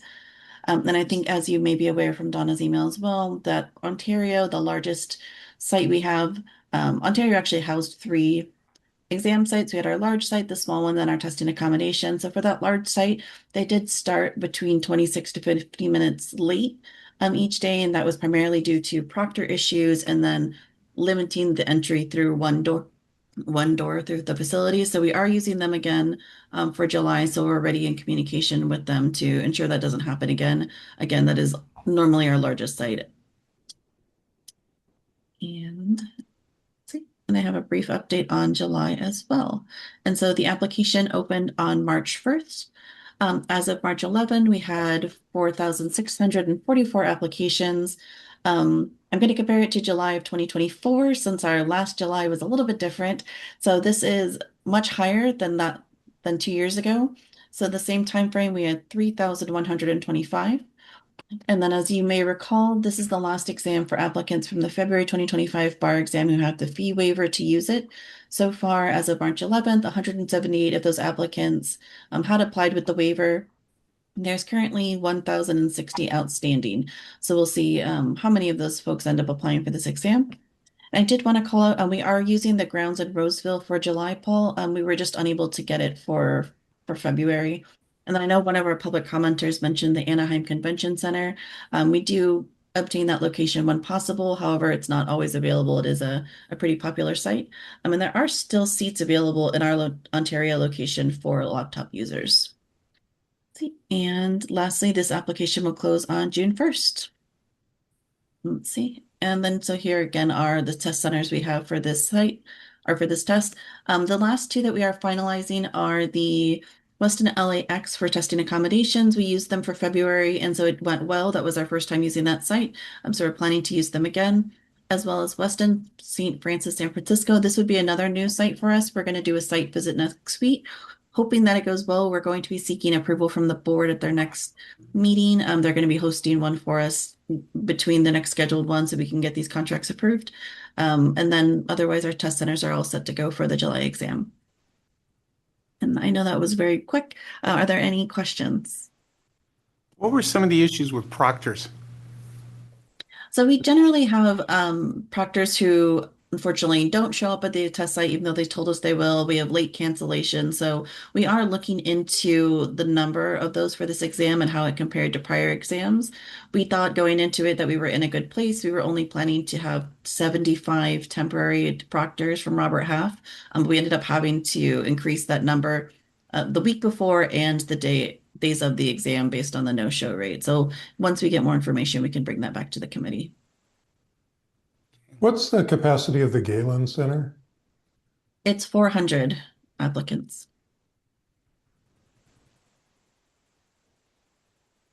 It did feel like, literally that's what I'm going on. It felt like the proctor no-show rate or the failure to return for the second day or third day or fourth day, it felt like that was higher for this exam than in past exams. So we are very interested in seeing what the data bears out on that, so we can come up with some solutions going forward.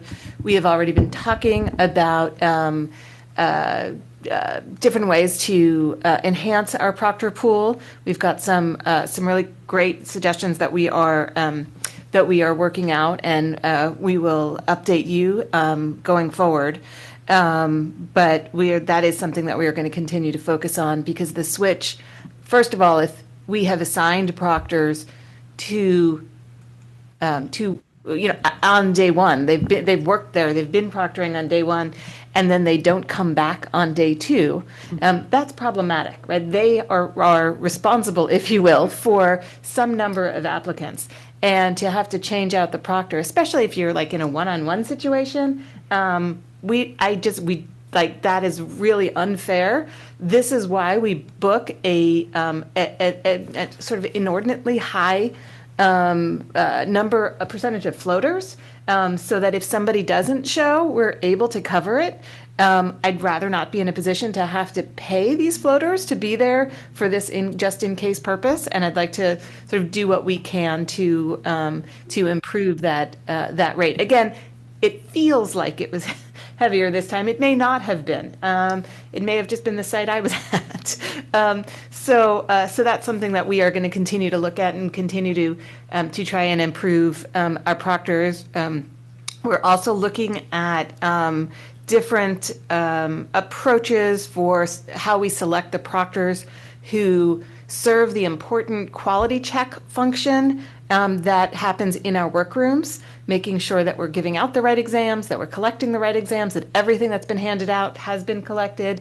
It is a critically important function, and so we are looking at opportunities to come up with sort of better ways for determining who should be eligible for the workroom so that we can ensure that that quality check function is handled the best way possible.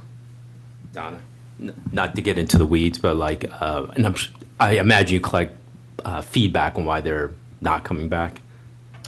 Like, is there like oh, it was just way too much, or family emergency, something like that? So we certainly, some folks will email us and say, "I'm so sorry, I'm sick, so sorry, family emergency, I can't come back." Then there are others who just don't show. I don't think that we have historically surveyed them and asked for that information. It's something to think about because potentially, like, as clear as we think we are about the hours, this is a time-intensive commitment. It is not hard, but it is a time-intensive commitment. And despite how clear we feel we are, it may be that people after the first day say, "Oh, I wasn't expecting that." And so I'm not up for that. I'm not going to come back. So getting some survey feedback might be helpful. Obviously, if we have people who no-show, we'd mark them on our list and they're not coming back next time. But having that understanding may help us improve our communications and all of that. So that's a great suggestion. We'll have our person in charge of proctors work on that. Yeah, I appreciate I know that's probably, just being in the academic space, I know that part about saying no is hard for some people. Like, I just feel really bad telling you I'm not coming back. So we have that same challenge as well. Like, what happened? And we'd rather people tell us than nothing at all.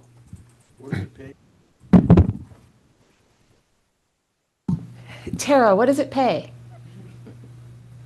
Oh, gosh. There are different rates based on the roles. I think the floor proctor is $27 an hour. I don't remember the rest of them, but it's small degrees of small increments higher than that, but not much. Are there any particular requirements for the proctors? They're not really, no.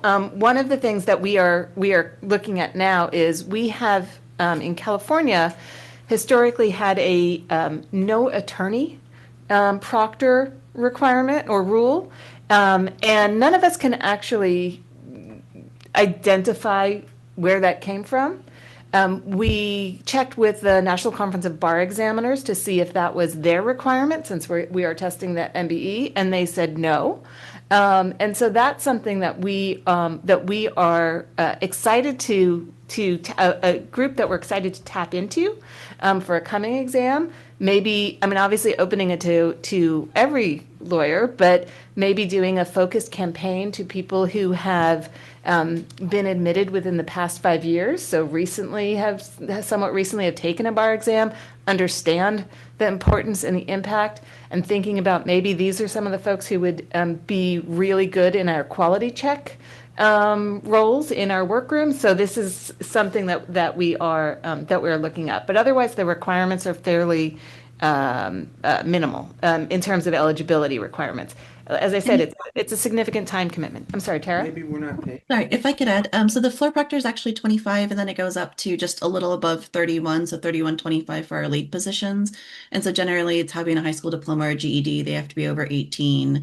They have to be able to lift the minimum of 5 pounds to a maximum of 40 pounds. They have to be able to have a basic understanding of English vocabulary, grammar, mathematics, because we have them keep time and things of that nature. So it's pretty minimal, but they do have to be able to meet the physical requirements. It's typically they're carrying the exam materials or walking up and down monitoring the applicants as well. So the rate actually went up in 2019 22. It had been significantly lower. One of the things I've got, I appreciate staff listening and pinging me with information. One of the things that we hear a lot is, the floor proctors, right? The role of a floor proctor is to observe what's going on for 6 hours, right? And so, one of the requirements to ensure that they are focusing on the applicants and are aware of what's going on, to ensure that they don't have any devices that are making noise that can distract, they can't have their cell phones, and that's something that that we hear is something that is, oh, I didn't realize I couldn't have my cell phone with me. I was just sitting there all day watching applicants. That was boring, and I don't need the money enough to make it worth my while to sit there watching people without my cell phone. It's one of the things that we hear. So Donna, I would say don't exclude retired attorneys because they may be less addicted to their phones, and B, they may just be looking for a semi-paid volunteer opportunity. So yeah, I agree that the exclusion of attorneys doesn't seem to make any sense. And I'll just make the general observation that this is another case where we don't know why the rule was put in place in the first instance. And so I hope as we're, keeping records of the decisions we make going forward, we're doing a better job of recording our rationales so that future generations can figure out what those old fools were thinking. Ashley. I was actually just going to say I can see the logic of not having attorneys in these positions because they have knowledge that could be, I guess, utilized by a test taker or given to a test taker. So I could see where the logic of that would come in.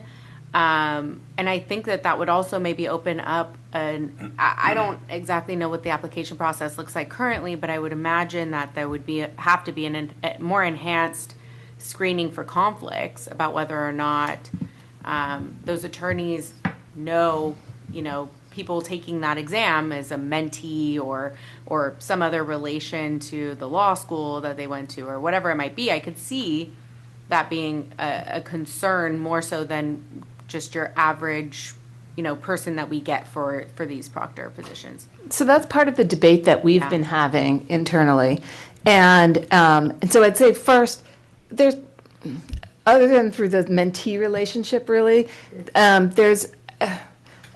think it's presumptuous to think that they might know more people taking the bar exam than somebody else, right? Whose child may be taking the bar exam, or neighbors, or neighbor, or somebody else, right? So I don't know that there's greater likelihood. But we thought about what is that situation where they could impart their knowledge, and should, right? This assumes ethical lapses on part of the applicant as well as the attorney, which I'm not willing to do. But should we do that, right? And the greatest of caution, I think the riskiest scenario is if that attorney is proctoring in a situation where they have 1, 2, or 3 examinees in the room, right? So if they are going to be floor proctors, you put them in the big rooms where they are proctoring 30 people sitting in front of all the other proctors, right? So I think there are ways to get around that. So either in the workroom where there's no contact with the examinees, or in a much bigger setting where there are other proctors and you don't have the ability to have that one-on-one. You're not standing over somebody reading a question saying, actually the answer is C, right? You can't do that in that kind of setting. So that's part of what we've been debating as well. All right. Anything else about the last exam? That's all I have. Okay. So what do you think? Take a break? All right, let's take a break. Let's come back promptly at 11 o'clock to resume or to take up our meeting with the Board of Trustees. So I think we're recessing. So we're going to, Paul, did you have something? It's a different Zoom link, I think, right? It is. All right, so we are in recess until 11, I'm sorry, until 2 p.m. to resume this meeting, but at 11, we will take up the meeting with the Board of Trustees. Thanks, everybody.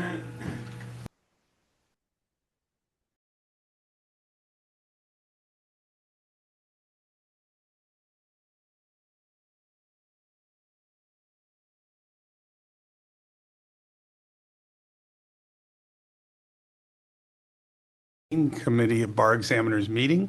As a reminder, this meeting is being recorded. Devin, please call the roll. Bolton, Here. Burns, not present. Cow, Here. Bengora, Here. Kaplan, Kramer, Here. Lawrence, Here. Lee, Here. Macy-Walla, Here. Montgomery, not present. Reed, Here. Reyes, Here. Reyna, not present. Silva Guzman, Here. Smith, Here. Yokelson. Here. We have a quorum. Excellent. Item 4.3 is a discussion on the exploration and of requirements for California law schools to require courses regarding the competent use of artificial intelligence. This item is being presented by the Office of Admissions Director, Cody Hunanian, and Principal Program Analyst, Natalie Leonard. Cody? Actually, let's promote Natalie. Yeah, let's bring Natalie up, and while she's doing that, let me get the slide deck shared here.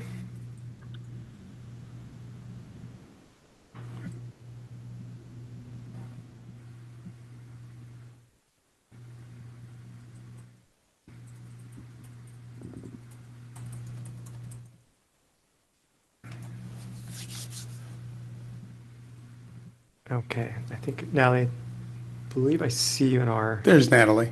There we go, perfect. Hi, everyone. And Judge Reyna has joined? Yes. Hello. And Natalie and Cody. Okay, terrific. Well, welcome back, everyone. At this point, we're bringing some feedback from staff and also from CSBARS regarding a recommendation and direction from the Board of Trustees to consider whether CALS should require a course in generative AI. So I have a few slides to put up and show to everyone.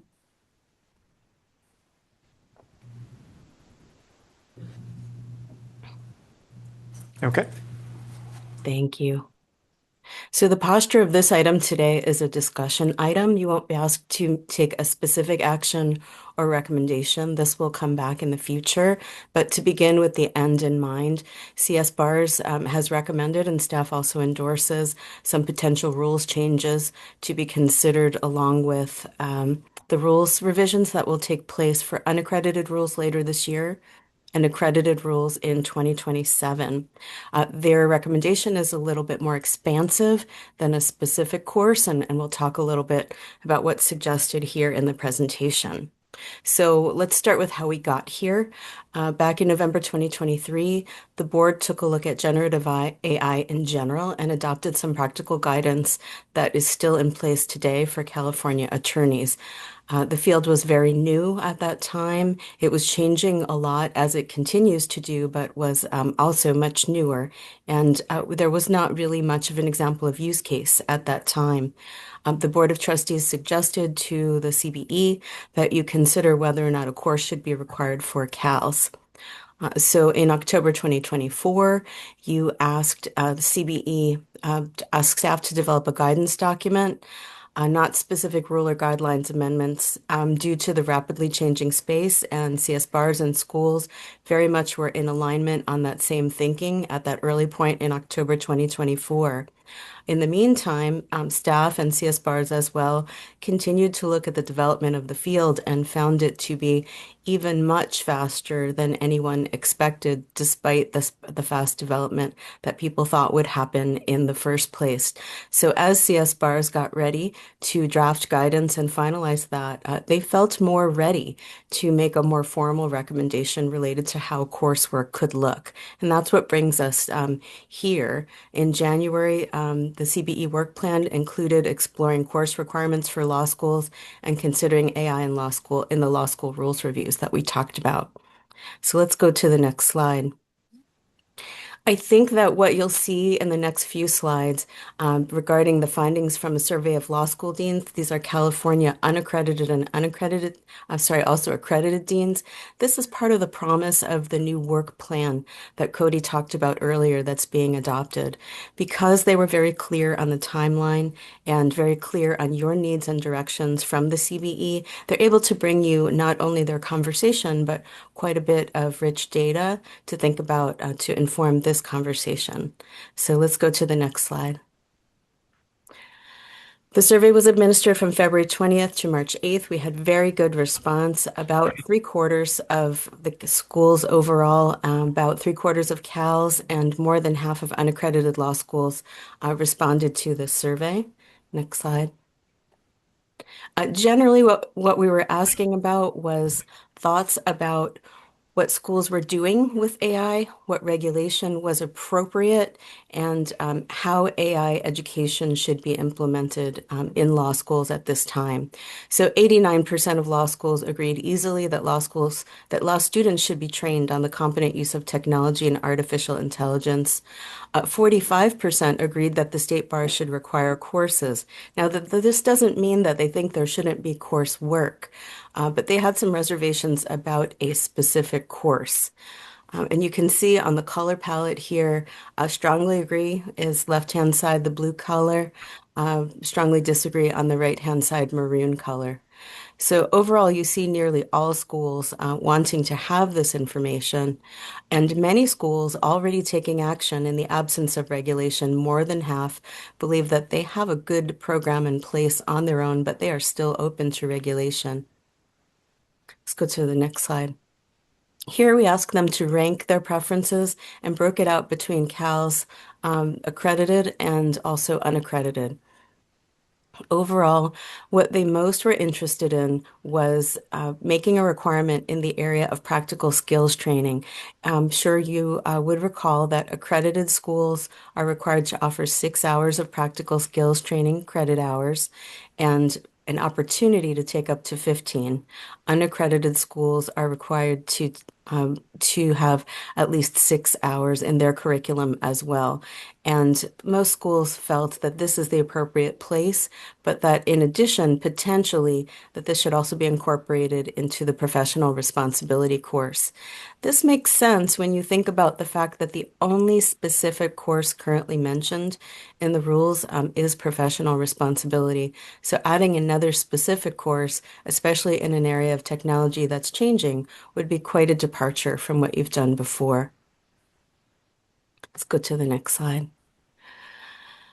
There are a number of reasons that schools veered away from the idea of a specific course and, in fact, suggested even more coursework than that, just not organized in that way. 61% were concerned that an additional course load was a significant concern, and also the rapidly changing technology would be an issue as well, and having the state bar be the arbiter of what should be the content of that curriculum.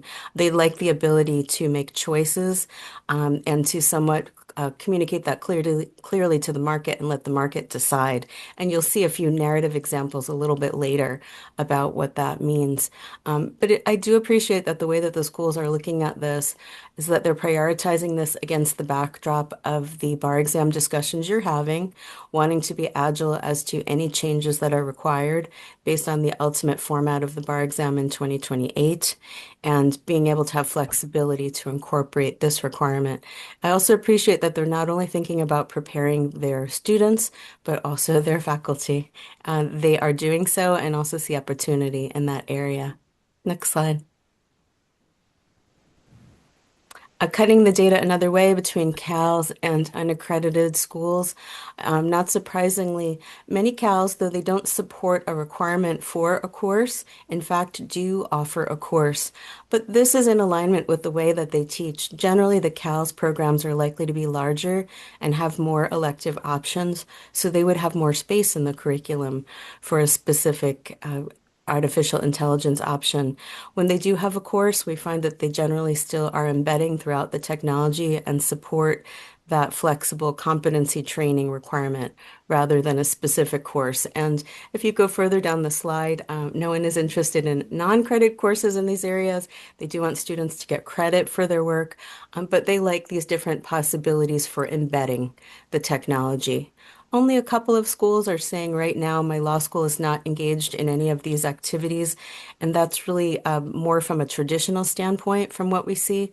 They are right now seeing law school as a place to learn the classical critical thinking and writing skills, and then to learn the other skills out in practice. But that's definitely not the majority position at this point. Next slide. Some additional findings, we asked how long it would take for most schools to implement a course requirement. Average is about 2 years. And this is not surprising when you think about the need to prepare a course, weave it into the school's documentation, hire the faculty, test the course, and then roll it out into the curriculum, figuring out its impact on the rest of the curriculum. So it seems longer than you might guess, but when you think about those steps, that's really not very long.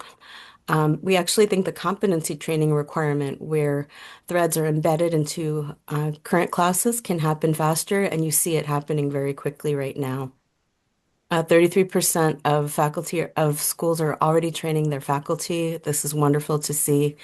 And they're doing this in a structured way. We're so happy to see that 78% of law schools have a policy for students and 33% have a policy for faculty and staff on the proper use of artificial intelligence in their work. Next slide. Here are some narrative responses that explain a little bit of the CSBARS and survey feedback about why they'd like flexibility, not only because of what we talked about, but also because they have different philosophies about where it belongs in the process. So if we had another narrative response from AI, from ABA schools, you would see that the University of Miami and Michigan actually involve AI even in their application process right now. They offer the opportunity to write an optional AI essay, include your prompt, show your changes, and critique the AI. So we're seeing it before. Excuse me? Okay, well, I'll keep going. So it's happening even before they arrive on campus. But once they get there, you see, especially in these first couple of narrative responses, they've now adjusted their assignments in class where they encourage students to use it and to use it in a way that they understand their ethical obligations and also understand how to show their work and explain what they've done differently to use it in a way that makes their work more efficient, but also make sure that it's effective. But timing is also an issue. Look at the very last quote. The last school here decides that they will not teach AI or allow the use of AI until the very last course in the senior year. They want to spend all of their time on developing skills before allowing this tool to assist. So all of these things are possible. And some of them are somewhat preference, and we are relatively early in the technology curve, and we'll get to see how they are performing.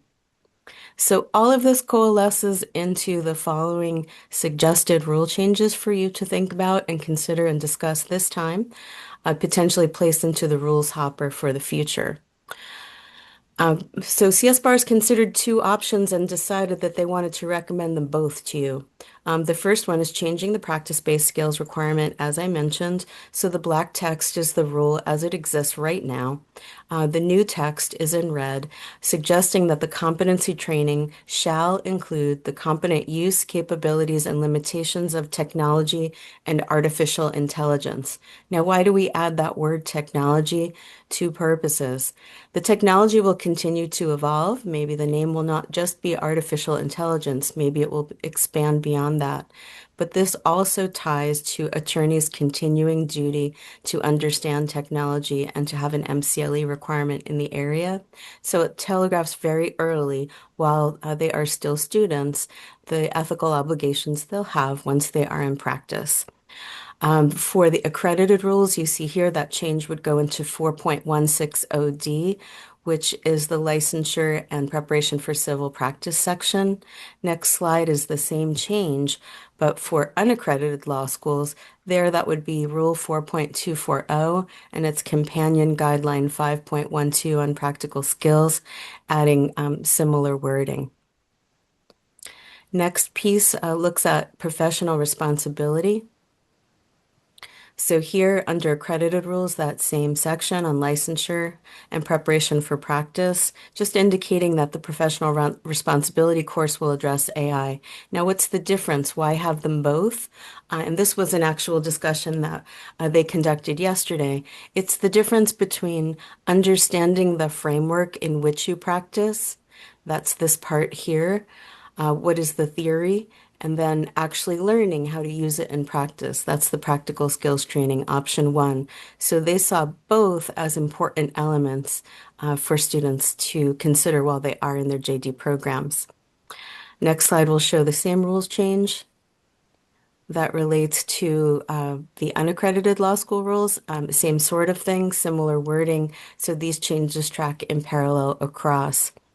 Also notice the original directive from the Board of Trustees was for the CALs only, but the accredited schools felt important that the regulations also apply to unaccredited law schools, and most are already taking steps in that area.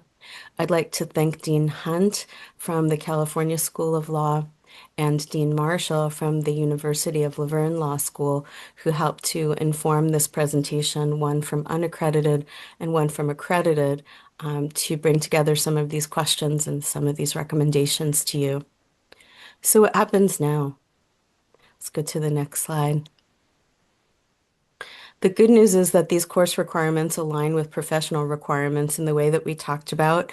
I'll just remind you of the formal opinion and practical guidance that you've seen for attorneys. Let's go to the next slide. Why reconsider these course requirements now?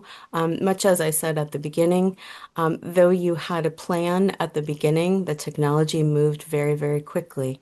And the schools felt very comfortable that even in the absence of regulation, they were more than ready to take action and were already doing so.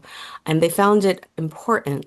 We also are seeing a great expansion of the use of AI in legal practice, generally going well, but most recently ending in the first instance I'm aware of actual discipline in California related to an improper use of AI. And so those are the sorts of things that we would certainly want to prevent in the future. Next slide. So we told CSBARS that we would bring this feedback today. Here we are doing that. Next slide. And where we would go from here is that next meeting, according to the work plan, you'll pursue whether or not to require a specific course, whether it should apply to CALs or also unaccredited, and whether this should also be folded into the rules review, which will take place later this year for unaccredited and next year for accredited. There were many other things that you mentioned in the work plan related to AI in December, and those could be considered in the future. But right now, this is limited just to the directive that came from the Board of Trustees. Any questions? And also any interest or additional comment from Paul, who is also a member of CSBARS and participated in this discussion. Nothing from me. Okay. Nothing here in LA? Anything in San Francisco?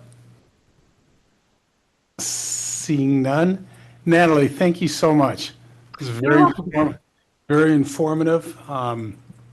Last year, again, at the NCBE conference, there was a great presentation on AI, It was the last presentation of the conference, and it convincingly argued that in 10 years, the practice of law is going to be drastically different and influenced by AI. So something we all got to get used to.